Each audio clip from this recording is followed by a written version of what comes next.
Rahvali teos Neitsi Maarja ja Joosepi lauletus on tema üks esimesed meistriteoseid, mis kujutab sügava tähendusega populaarset lugu.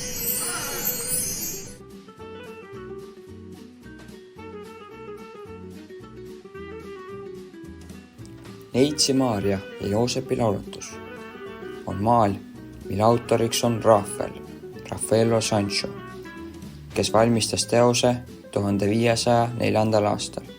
Tehnika, mida Rafael kasutas, oli õlimaal puidul. Maali asukoht tänapäeval on Itaalias, Pinacoteca di Brera muuseumis Milano linnas.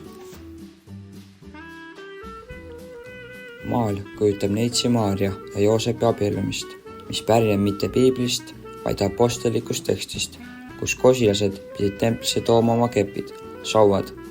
Äkitselt puhkes Joosepi kepp õide ja sellelt laskus alla tuvi. See oli märk, et tema on Jumala valitu. Ülempreester laulatab Joosepi ja Maarja ning Joosep asetab talle sõrmuse sõrme. Maali tunnused ja sümboolika. Keskne kompositsioon maalil. Maarja ja Joosep seisavad esiplaanil. Nende vahel on ülempreester. Joosep paneb abielusõrmuse Maarja sõrme.